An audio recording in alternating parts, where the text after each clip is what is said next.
Hello, everybody. Welcome to the Tesla Life number. I don't even know what the number is anymore. We're so 148, I believe, is the number 148. So I am keeping a little bit of a track, I guess. Here we are, the 13th of May, and the world has not changed yet. We're all still physically distancing, keeping all safe. Yeah, so some of the rules have changed in different areas, but we shall see how that makes out. But we'll find out this weekend. That's right. That's right. And with us, as always, Mr. Casey Green joins us from the DC area. How's it going? How are you today? It was cold for the weekend, but I'm inside, so it's fine. Define cold.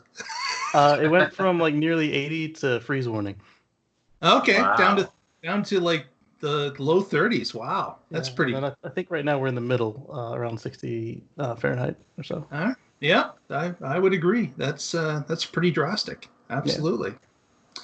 Mr. Patrick Connor joins us from Oregon. How are you today, sir? I'm good. Hello, Tesla Life viewers.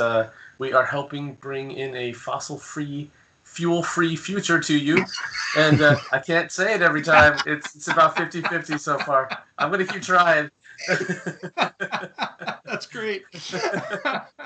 I'll get it eventually. Absolutely. 500.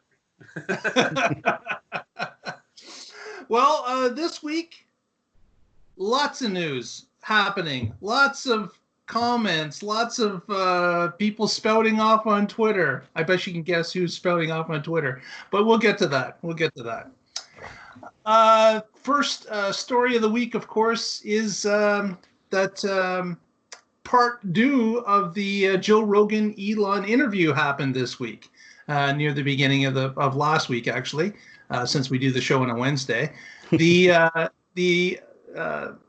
It went out over the airways,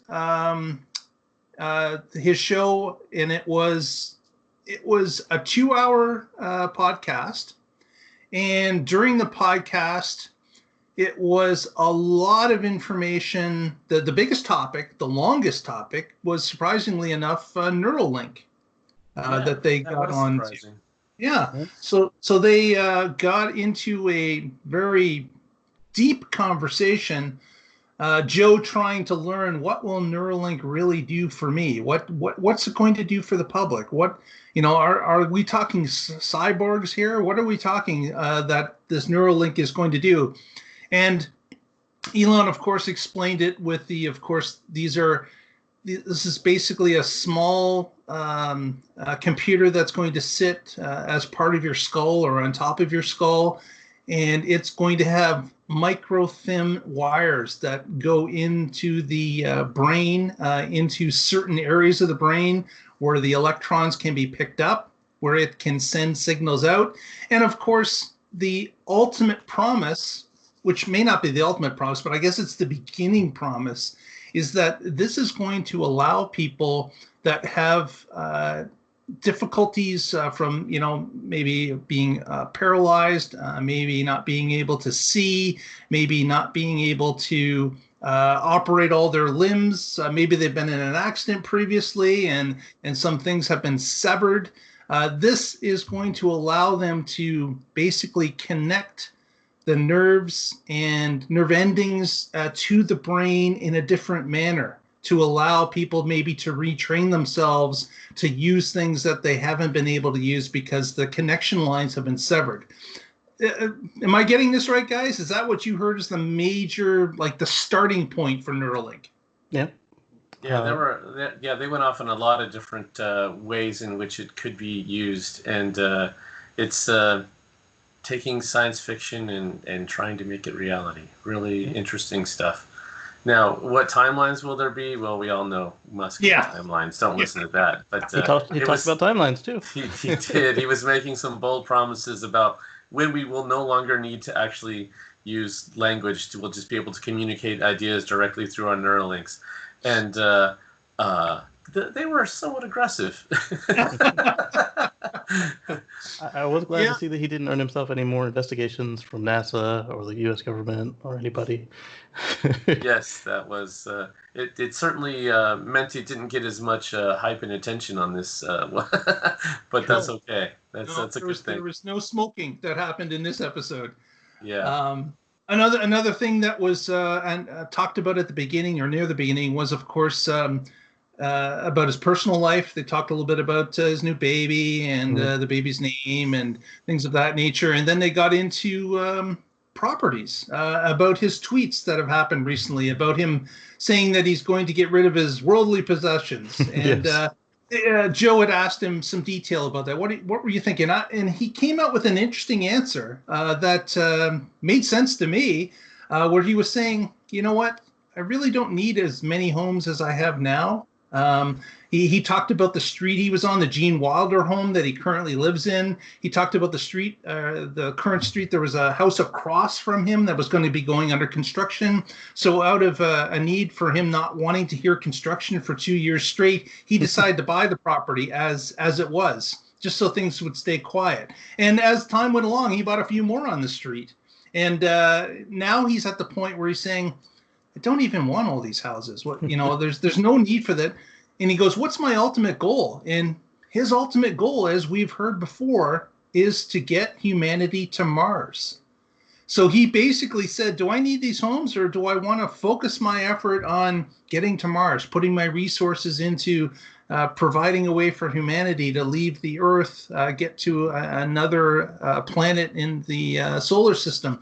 And that's ultimately part of the decision that made him want to sell and just move out and rent. Maybe he's going to rent the same location. I don't even know. But he wants to rent, get away from owning a number of homes. He'll probably rent a place in Texas. And that's coming up. That's coming up. Absolutely. Also, during the interview, they talked a little bit about the health crisis. They talked a little bit about what he feels is happening. They talked a little bit about numbers that were different. They talked somewhat about how hospitals are kind of got their hands tied behind their backs because they're not, of course, bringing in regular patients anymore. It's all been reserved to COVID up to this point. And what he's found is that the hospital checks a little box that says this condition was here along with some other conditions. They get basically paid for it from the federal government. So there's a number of things that I didn't know that were happening, which was kind of interesting to hear the backstory of what's going on. And then, of course, basically the last part of the podcast was devoted to Joe talking about wanting to have a Roadster. When can I get my hands on a Roadster? When's it going to be available? And of course, Elon, he provided no details. It was just basically, you know what? As we've heard before, Roadster is dessert. So really, the Cybertruck is coming before the Roadster. We're going to use the Cybertruck, of course, to help us get to the development of the Roadster, as well as the Plaid Model S and X, the tri-motor, all that kind of stuff is going to be tested out beforehand, and then the Roadster will be built. So really, no timetable on that. Just kind of let us know what the pecking order was. But the beauty of that is that with the Plaid S and X, you get all the reliability testing that they're going to need. With the Cybertruck, you get the fully loaded, weighty, what's going to happen with it there. And then by the time you actually get the Roadster, you lose all that extra weight, and you can unlock it at that point. And you get something that can basically fly. Literally fly. Literally. If the SpaceX package is unmodified from the description. That's right. He did talk a little bit about a SpaceX package and how they're going to be a little bit unfair because they're going to use some SpaceX technology in that car. And I for one, just can hardly wait to understand what that SpaceX package is going to be that eats up part of the back seat. So it'll be interesting to hear when that does come out. But all in all, a very interesting interview to listen to. The details, I found the 2 hours went by really quickly as I was getting into the podcast. Yeah, it wasn't a bad one to listen to. On his other one, it was more one you had to actually sit down and watch it. But this one, you could actually just put it on in the background and then go about your day and then listen to it. Maybe pause and rewind if you hear anything meaty that you want to rehear, which is cool. Yeah. It flew by. I was like, oh man, 2 hours. And next thing you know, it's done. Not bad at all. Speaking of podcasts, Jay Leno appeared on an automotive podcast as well, and talked a little bit about what he was doing during the health crisis, what his day was like, and got into a little bit about the Cybertruck visit that he had with Elon, and some of the different aspects of what they did during that half day that they were together. Jay, which was interesting, he kind of said that, well, you know that Elon's a little bit impulsive. And Jay said, as we were driving in the truck, I had asked him, hey, how's that tunnel thing going under Los Angeles? How's that going? And Elon immediately piped up and said, hey, I never thought of trying the Cybertruck in the tunnel. You want to try that out? It might fit. Let's find out and that's exactly what he said. He didn't know if it would fit or not. They never tried it. So there they are driving with their one and only prototype, heading to Hawthorne to pop it into the tunnel. Now, from the way that Jay described it, they entered the tunnel from the ramp that's at the SpaceX location, rolled it into the tunnel, saw that there was a couple of inches on each side of the mirror, so it fit, and then proceeded to take the car into the tunnel. And Jay was a little bit concerned about the gradually lifting of speed and how fast they were going through a tunnel, and the concrete sections whizzing by their heads as they're moving along. But what was really cool is I'm going to the tunnel. Car says, I know Kung Fu. Exactly. And then what was really cool is when they got to the end, we all know there's a scissor lift there, basically an elevator that brings the vehicles back to the surface in a used to be a someone's home. They bought the space where the home was and replaced it with this underground elevator that brings vehicles to the surface. And Jay talked about how when they popped out of the tunnel, he said, we're sitting in some guy's backyard. and Elon tells me, oh, yeah, he lets us drive over his yard. So they pull it out of the tunnel, wheel it around, and then back onto the street and head back again. But what a cool story about the tunnel and the Cybertruck. I thought that was really cool. Wow. Yeah. I'll have to listen to that one. Kudos to Autopilot for being able to navigate that at high speed with just a couple inches on each side. The first time. It's like, oh my gosh. I wonder if the code was in there the whole time or if they uploaded it on the way. Good question. Yeah, I don't know if could they really just use the sensors to drive through it? I would hope not. That's hundreds of miles an hour. Well, I don't know how fast he went. He didn't say the speed. He just said it was concerning for him sitting in the vehicle as they were going through. From what we heard last, the Model 3 and Model X demo vehicles have been doing over 100 miles an hour. Yeah, so yeah. If it's the same code. Yeah, that's something. If they had to load it in the vehicle or grab it, or if it's just maybe they've hard coded it into like the Google type setting where it knows if you line up here, you're going in the tunnel. Okay. That could and be then the just case. don't hit the walls. You've got 16 feet figured out. That's right. That seems like code don't hit a wall that they should have in all the cars. Right. Maybe it is in all the cars. Maybe we should go visit their tunnel. Hope we don't get arrested. There you go. Yeah. Be careful. I'm sure there's there's the Hawthorne security. area. You want to find out. Actually, when I was in Hawthorne, we parked in a parking lot that was off of the SpaceX area, which you could actually see the ramp if you looked over a fence. It was right there. So that was kind of cool. At that point, the Monty Python Tower was still built, but it has been since taken down. Too bad. Nothing like a castle, a French castle overlooking Hawthorne Avenue. Kind of interesting. With boring bricks. That's right. That's cool. Next, going to talk a little bit about Model X and campers. And I'm sure Patrick and Casey will be interested in this. We are. There was a video that was recently posted on the Inside EVs about a couple that had traded in their dual axle trailer for something called a Coachman Apex Nano. And this vehicle is a single axle trailer that weighs about 4,800 pounds. It's about 22 and a half feet long and about 7.5 feet wide. And I watched the video. It was kind of interesting. I'm not a camping person myself, but had often wondered what type of vehicle would you be able to pull maxed out in a Model X. And this appears to be about the max. We had talked earlier, just before the show started, that we think it's about 5,000 pounds is the limit. It is on paper. And Right, this on paper is 4,800 pounds. So that's pretty darn close to the limit. And this couple, who is experienced in camping, they've owned pickups previously that had pulled these larger trailers that they've owned. They made an interesting comment during the video that when they were going to pick up the trailer for the first time at the sales office, they had mentioned to the sales office that they were bringing their Model X to hook it up. And the office had said, do you have anything else you could bring to pick up the trailer?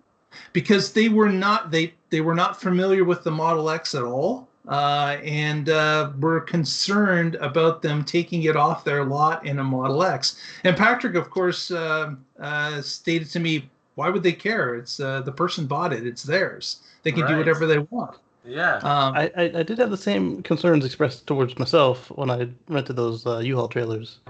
Interesting. Interesting. So they actually said to you, are you using a Model X, or are you going to use something else, or did you happen to mention it? It was in their database, and you had to tell them what you're bringing when you're on the way. You had to tell them whether you're towing or whether you've already got a tow package or not. And so I specified Model X, and they're like, oh, you can tow this.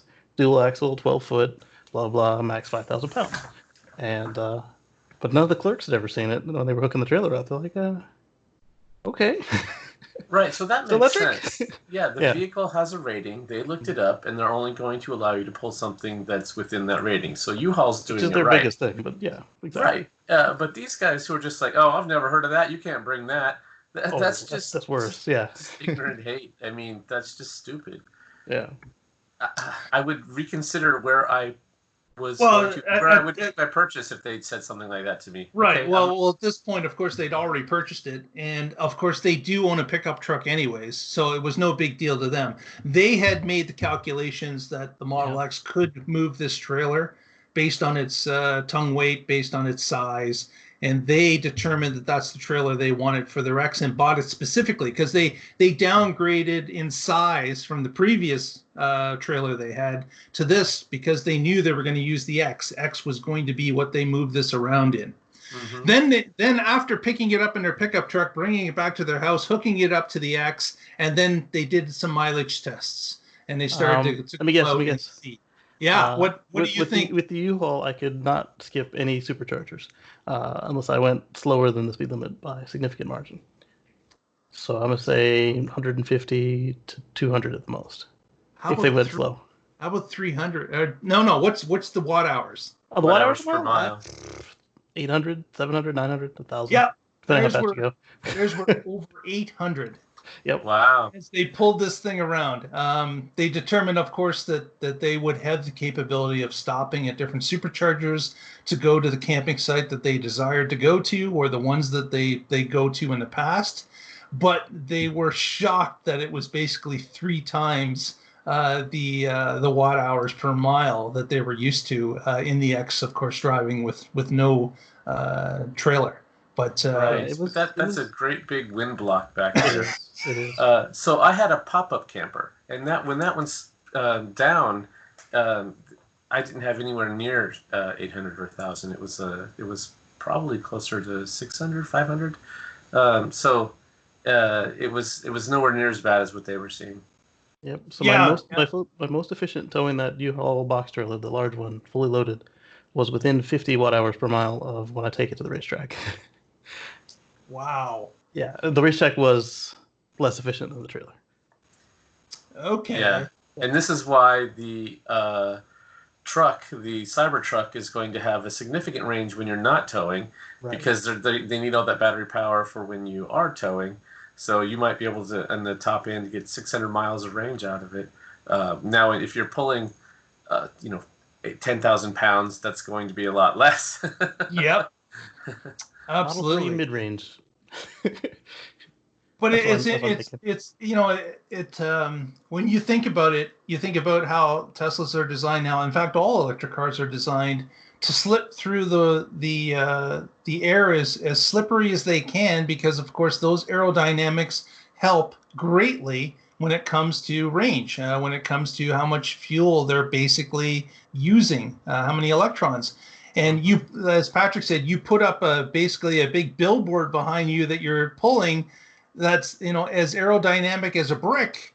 You're going to have some serious use of energy to pull that along. And of course, these people were trying it on the highway because that's how you get to campsites. You're not taking secondary roads most times all over the place. You're taking a highway to get to a secondary road then to get to the campsite. That's So they were trying it at, they got on this, tried to do 75 miles an hour with this thing. And it's like, it's insane. It'll do the speed. But So they're backing down, of course, to 65, and they're realizing that we save so much more by just backing off that 10. If we were able to go 55, that would even be better, but we'd be taking our lives into our own hands going 55 on an interstate with people zooming up behind you. So they're not polite about it. Yeah, they were talking about that trade-off. Yeah, I had to go 55 with the big trailer to make it to all of my stops. When I dropped it down 2 sizes to the 5x8, I was able to do 60, 65 and hold it with the fully loaded machine. But the drag. Go ahead. Yeah. Speed matters a lot with drag. It goes up with the coefficient. So it's definitely a little bit of reduction in speed makes a big difference. So it's you'll get a lot better results. It's either an exponential loss or an exponential gain, depending on where you're going with the speed. It's like a hockey stick on a graph. It's crazy. Yeah, and like you said, every single EV out there has got some aerodynamic optimization going on. If it's a purpose built, then it's all about the aerodynamics. And if it's built off another car and you compare it to the gas version and the electric version, the electric one will still be slipperier. And even our angular friend, the Cybertruck, is actually really, really aerodynamic. But which is shocking when you just look at it from the outside. You think that's a brick. Yeah, got very sharp corners. Right. But you'll notice that in that Cybertruck, the back end where the air is already passed by the vehicle is a lot more. There's a lot more facing. Facing the back, but there's a lot more flat angles facing the back in the Cybertruck because the air, of course, is curling around that as it's leaving the vehicle. The front with the angular triangle look is cutting through the wind at the beginning. So I think that's why the vault is shaped the way it is as well. If you have that tonneau cover down, that's going to help a lot with reducing drag. Exactly. Yeah. Instead of getting caught in the box and basically slowing the vehicle down, it can just roll off the top and off the vehicle. Mm-hmm. Like a modified campback. Yeah. It's pretty cool stuff. Mm-hmm. Absolutely. So check out that video if you want to see a Model X straining to pull a 22-foot trailer. Just crazy. Next story. This is about Tesla used vehicles holding their value more than the regular gas vehicles, not only during this health crisis we're having, but previous and certainly most likely be after as well.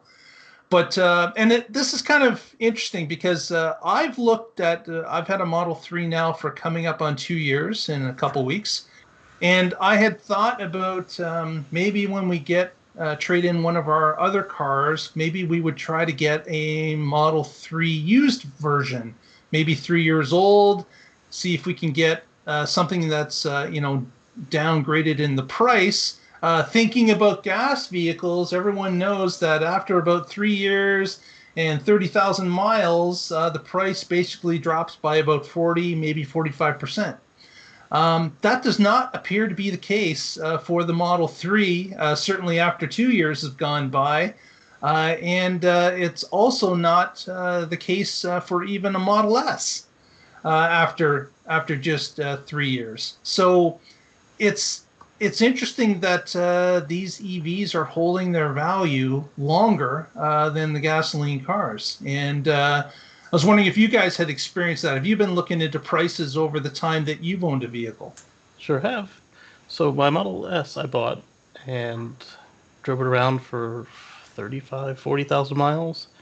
Got it wrecked by a semi-truck a couple times and repaired, and only lost 10 grand in the process. Wow. And how much time for that S? It was used when I bought it, and then drove it around for a year, and then I got the Model X to replace it.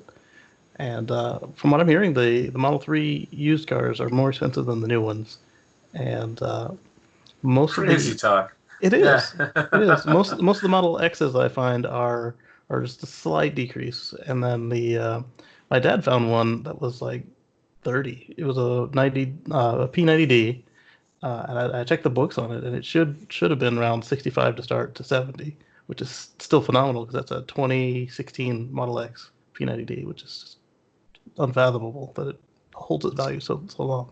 What they're saying is basically the step down in price comes when there's a step down in technology or a step up in technology. For example, if you've got a older Model S that has pre-autopilot or autopilot 1, there's a definite step between those vehicles, and then there's another step between autopilot 1 and the current autopilot.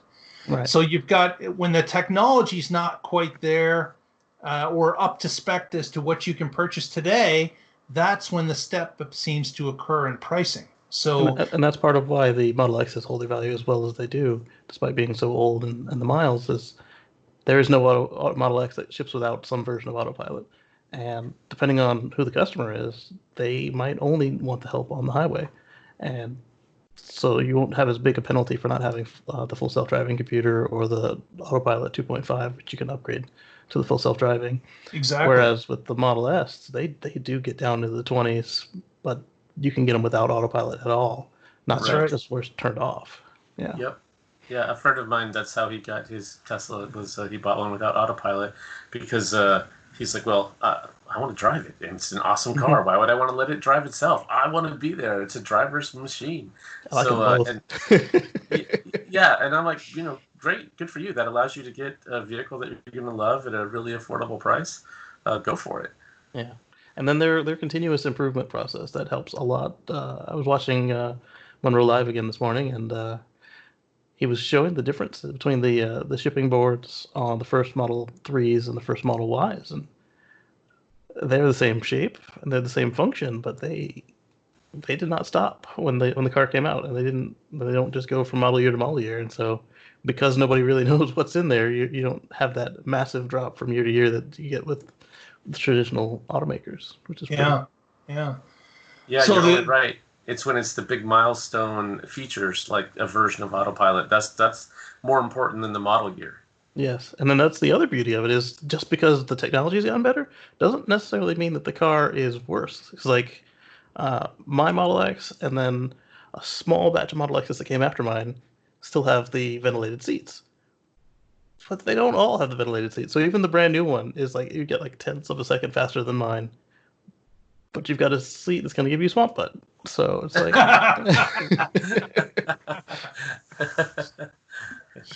would not want to be in a car with swamp butt, that's for sure. You just turn the air up, but We just got a show title.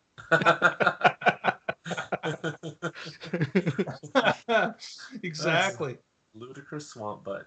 Yeah, exactly. But what's interesting is that people that are looking for those 3-year deals after the Model 3, I don't think they're going to be there. We're not going to be seeing those type of price drops.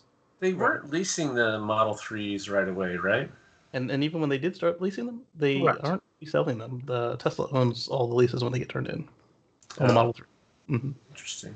This Okay, Elon, let's be the say tactic. Elon wants to turn them all into robo-taxis, is what he had said. But certainly Tesla does have the ability to sell them to the third Yeah, they can resell them on their own market, right? They have no problem. Yeah. If they have too many, they can offload it as they would with traditionally leased cars. So that can still happen. It just depends on what their plan is at that time.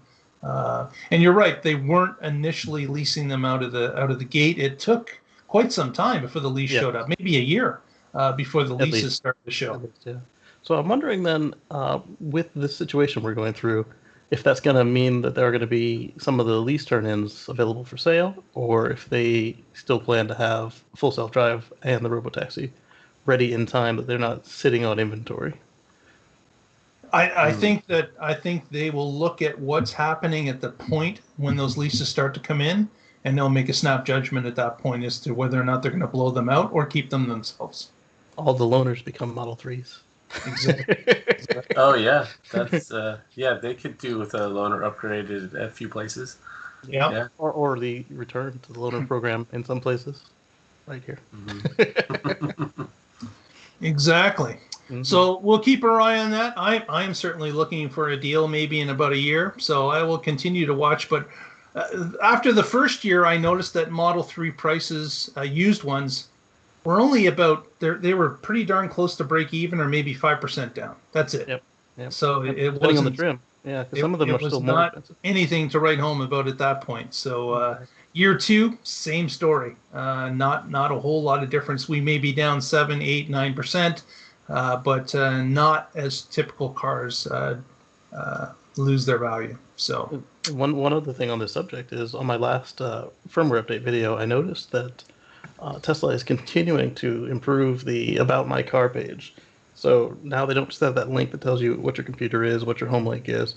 They actually break it out further before you even get to that link to tell you, what's in the car. So I don't know if that's just for the used cars or if that's just so that when you call in, you can tell them what you have without them having to look up your car first or what. But that will definitely help, because when I bought the Model S, I actually had to call Tesla and say, hey, what's on here, what's left, and what's going to be turned off if I take it. And basically the only thing that was turned off was the ability for me to get the extended warranty, because of that car being so old, it was grandfathered into everything. Yeah. And it was from a third party, so since it didn't cross Tesla, nothing got turned off, which was phenomenal. That's a bonus. Yeah. Absolutely. Now, if you're watching this at this point and have never been here before, please press that subscribe button. Give us a thumbs up. That helps us get us in the eyes of new viewers, and we would really appreciate if you would help us along with that. It's free. There's no problem there. So please help us out if you could. Next story: springtime in Florida. What does that make you guys think of? Springtime in Florida. LoveBugs. Yes, indeed. It's LoveBug season. And some friends with Model 3s had you give me bad flashbacks. Bad flashbacks. A few pictures of this wonderful thing called springtime in Florida. Man, I don't know what. I've never seen vehicle plastered so much, besides maybe one that's traveled across the country. But still, this even looks worse. This is a horrible thing to be seeing. If you were just coming back from a drive, I don't know what I would do if this was happening. Probably I wouldn't drive anywhere in the spring. It would be terrible. But I was just shocked. One more photo is this one. No. It's just as bad. I love the yellow on it too. Like that's just so enticing to see this car absolutely plastered with LoveBugs, which I understand the LoveBugs were brought to Florida. They weren't a native species. They were brought to eat another insect or deal with another infestation problem they were having in Florida, and they didn't help. They just decided to take up residence and populate on their own. So now every spring You have this to look forward to in Florida. Yes. Whoever brought that in, never read that story. I know an old lady who swallowed a fly. Right. So it just escalated, and yeah, and the pretty lore. soon there were horses running around on the roadways. Yes. The lore is that the University of Florida in Gainesville did this to us. Oh, give them to thank. But what I found that some people use as a home remedy is they'll put a light coating of vegetable spray on their bumper. It makes it easier to clean them off. I went with the full wrap, so I just run through a touchless car wash, and it gets enough of them off. I don't have to worry about it. But if you don't have any sort of paint protection, or if you don't have any sort of artificial paint protection, like a film, you want to go ahead and do something to get them off before you get them off right away, right? Yeah. Don't let all those bug guts dry on there. Exactly. So you're about to go to your destination, just run it through the cheapest touchless car wash, and then you can go park. Yeah. They will. Their bodies are like acidic, and they'll eat through the paint. Oh, even worse. We had one person on our Twitter feed, which is at the Tesla Life. If you don't know, they had indicated last spring that they were going to go through Florida. They knew they were going through during LoveBug season. And what did they do? They took some saran wrap and they put it across the front of the vehicle, because they knew that once they got out of range of the LoveBug area, they were going to take it off, and it was quick and easy just to peel off the saran wrap, ball it up, throw it away, and they've got a clean front again as they were on their journey. So that was kind of interesting. I've seen that. The only reason I didn't suggest it is it's not as environmentally friendly. And no. If you don't stick it on there correctly, you'll and if you don't stick it on correctly, that's what you would not want be blowing off your car on the interstate or wherever you are, floating across the highway. This 6-foot section of saran wrap covered in bugs. Not a good idea. Not a good idea. No. Probably best with the light vegetable oil is probably the best way to go. Yeah. Get around. Well, Casey's got our next large story this week. What's happening, Casey? As if we don't know. Well, where should we start with this one? Start at the beginning. So, our friend Elon Musk has been a little restless. Wanted to get up out of the house, get his people back to work, and he's not been quiet about that. And eventually, it got to the point where the state of California and several other folks had authorized their industry to get back to work. And so they started prepping, and they brought in a playbook of how they were going to restore operations. They didn't share that with anybody before these next steps happened, but they brought in their playbook from China, because they have a factory there that has gone through this exact same situation. And we were concerned because Elon kept quoting a bunch of crackpots and conspiracy theories and shouting about freedoms and being a lot of character, just like letting profanity fly on the shareholders conference call. But quoting the Pledge of Allegiance, not the Pledge of Allegiance, the Star Spangled Banner on his Twitter. But eventually it got to the point where one of the smart devices was going to try and help us.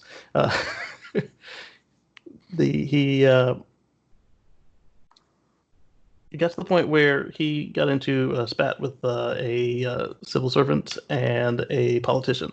The politician used some language you don't expect to see out of your politicians, directed at one of their constituents and one of the largest employers in their area.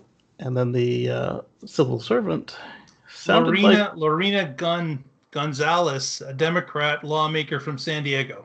What did she say? I believe it was asterisk UK Elon was on her tweet that she sent out. Yes. And then Elon said, "Message received," and pinned it to the top of his Twitter feed. and she actually did put it with the star in it, but putting the one star, you might as well just spell it out and get it all out of the way. We knew what she was getting at. Yes, we did.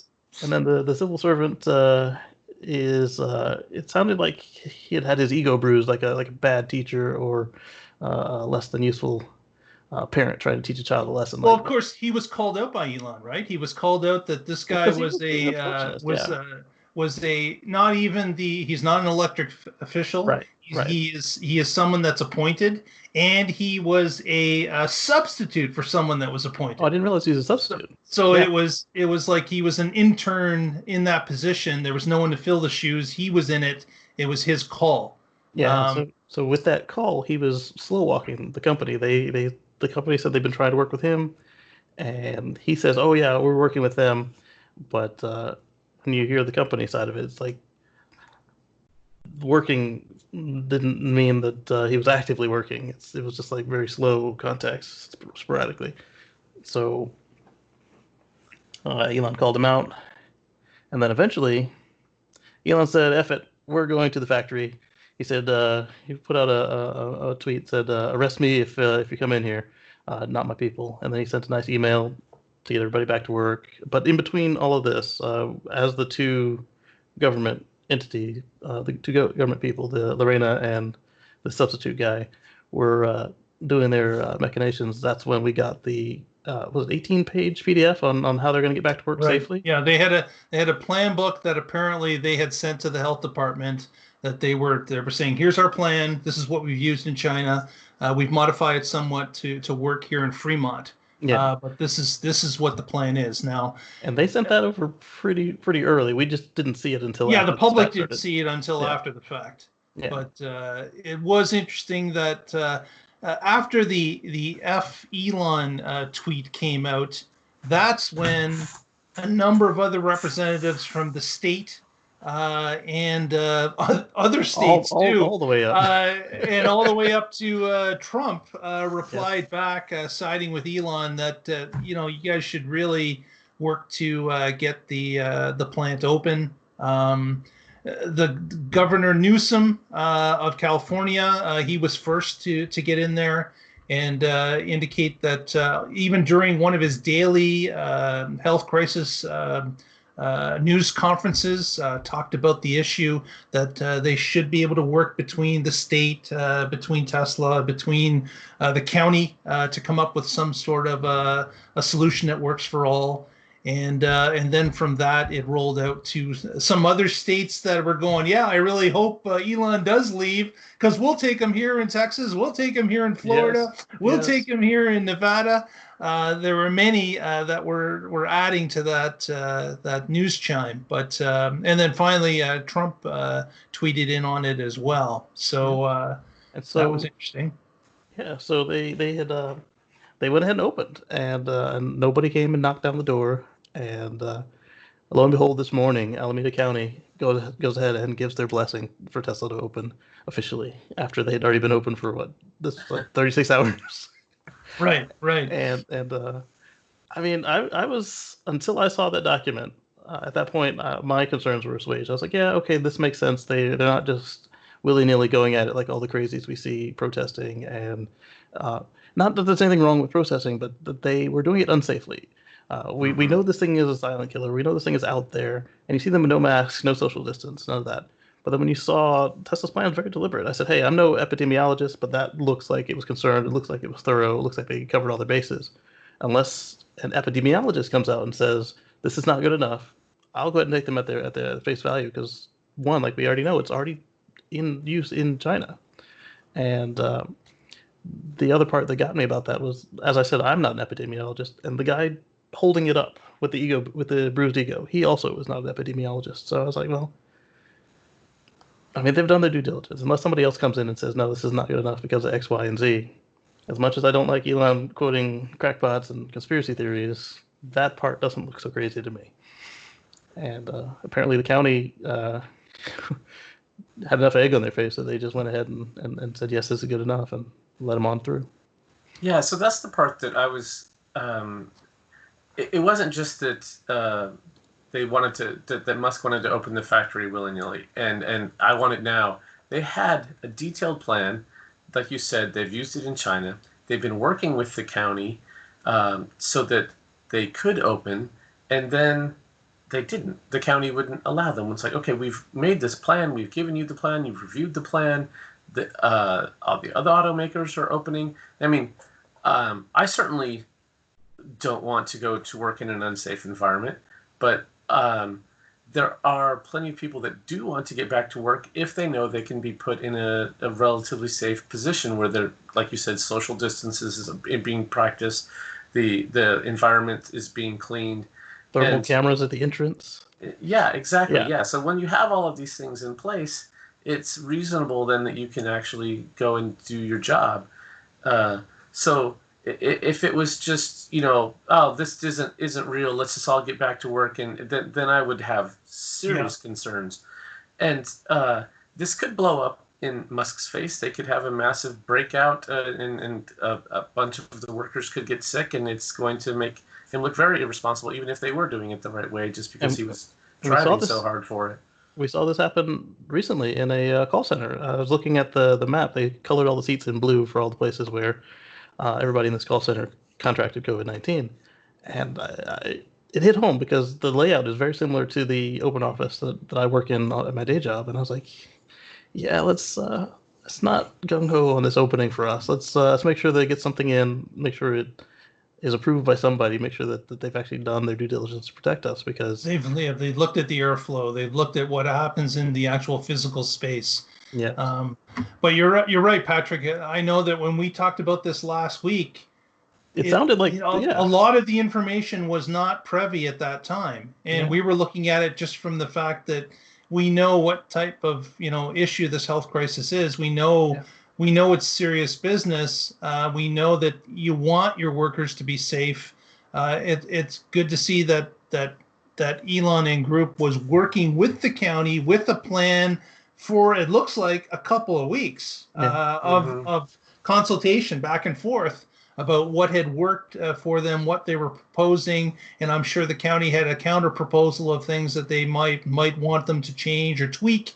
But I could understand the frustration of Elon watching other plants getting the green light to open up in areas where the health crisis was even at a higher level. And he's just basically being nickeled and dimed to, maybe not even getting the proper answer or the reply to the answer that he needs in order to get this up and running again. It's interesting that we, from the outside, of course, there's always two sides to a story. But if you're only getting fed partial information, you don't really know the whole story. You don't really know what makes sense until you get both sides. Right. And then to add to this, you've got the Tesla smear campaign is running into overdrive right now. You see a lot of people saying that, oh, the workers are being threatened that they'll lose their job, they're going to lose their furlough, blah, blah, blah. And then you look at the Twitter accounts of known employees, and they're not saying these things. And then you look and you see that Lorena, for instance, one of her bigger donors is oil. She says she's a labor person, but she also says she votes to regulate oil. But like when you look into what it is, the regulating oil is to let them do what they want. It's an interesting coincidence, isn't it? Yeah, it's a very interesting coincidence. I'm not trying to jump into the other side of conspiracy theories, but we do know that there is an active smear campaign against not just EVs, but especially Teslas. And it seems a little extra convenient that the noise around this particular company, because everybody is trying to open early, everybody is trying to get back to some sort of normalcy, and yet only this one company is suddenly in front of everybody.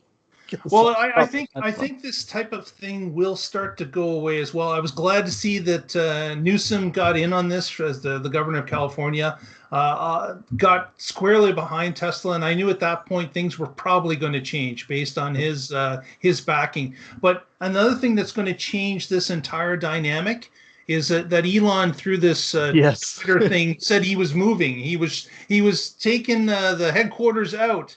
He was going to lower production. Like, he never said he was pulling the Fremont Factory. He said that there may be, of course, different volumes produced there, but he was going to move headquarters. So, that's possible. He wasn't definitely going to move Fremont. There's too much investment. There's too much assets. There's too much CapEx invested there now. But the biggest factory, you gotta put something up before you can move it. That's right.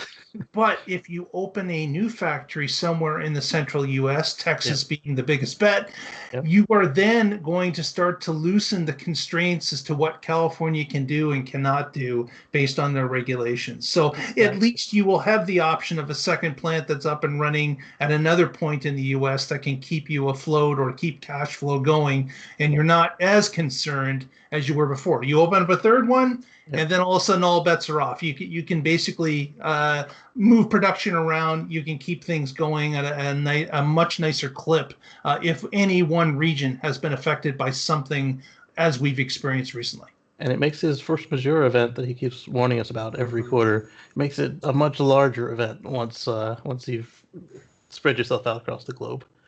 But it's incredible. One thing that I haven't heard is that I understand where the governor of California said, okay, we're going to put out some guidelines and then leave it up to the counties. But for their largest employers to have someone who is at a county going up against a billionaire at this mega company who has millions of Twitter followers just doesn't seem fair. It seems like the larger businesses in the state should have been handled by the governor's office. Or had a special liaison that handles the businesses of the state or the larger businesses over a certain number of employees or stature. Exactly. Yeah, because a lot of these large businesses, like you said, are in multiple counties, and so all of a sudden they've got one holding them back. Now, speaking of HQ, isn't that still in Palo Alto? It is. So Alameda is going to get punished by moving it from Palo Alto to. Well, that's the other thing is when Newsom and Trump and others, the city of Fremont, the city of Palo Alto, the mayors, they were chiming in as well. Yeah. They were all over it, going, "We're behind you, Elon. We think that something should be done here with the county to get this rolling." So. I don't know. Well, I guess we'll see. But I think really opening up another factory at some point in the near future will really take the teeth out of this. What happened here recently? I think having that other factory open certainly would help a great deal, and being able to fire up something else, a third one, would even be better. Yeah. Well, the flagship factory status moving was a given anyway, because Fremont is not set up to be conducive for what they do. It was great when they needed it because it was available and cheap. Yeah. Yes. It had some equipment left in it. It had the employees all around it. It had the employees. Right. Yeah. And but eventually you would see something like a Giga factory coming in where everything's all in a line, so that you don't have like a seat factory across the street, seats coming in under tunnel under the floor, paint and storage are over here, and then the body and whites over there, and so exactly. So, well, when they compared Fremont to China, the factory car flow, it was dramatic. Yeah. My last word on this is last week 12,000 U.S. citizens died, and I'm sorry to be U.S. centric. So it's not like this is over. It's nowhere near over. Yeah, so I'm concerned that even with these in place, it might be too soon for this.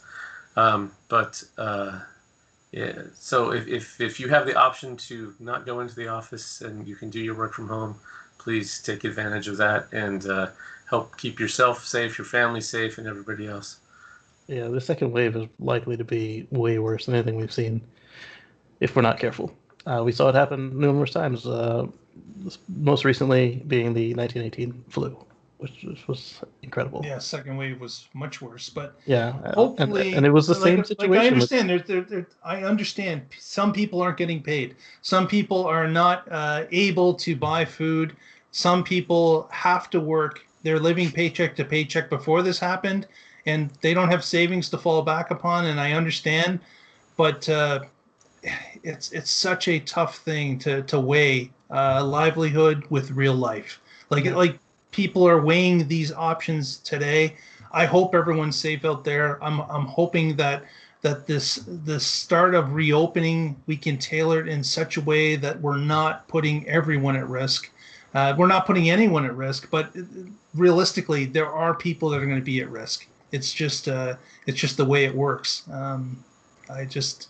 I don't know what the answer is. There is a balancing act at all times. We're just going to have to be real careful. Right. Yeah, you're an essential worker, not a disposable worker. Exactly. Please be safe. Yeah. With that, let's wrap it up for the week. Mr. Green, any shout-outs? Well, I just put up a new video about the new firmware for me, 2020.12.11.1 and 2020.16.x are now rolling out all around the country.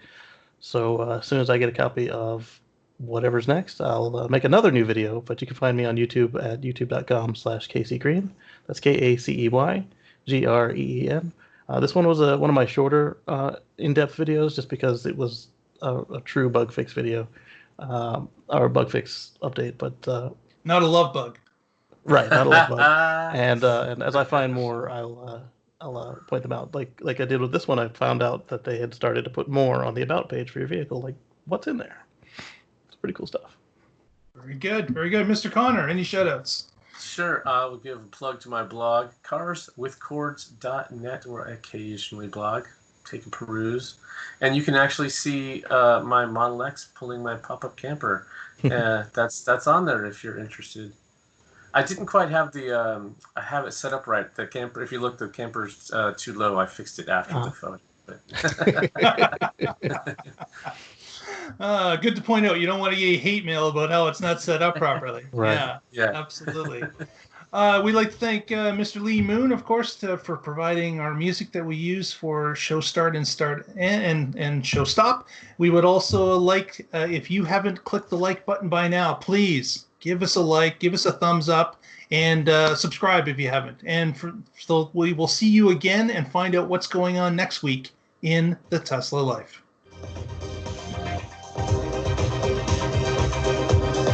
Good night, everybody.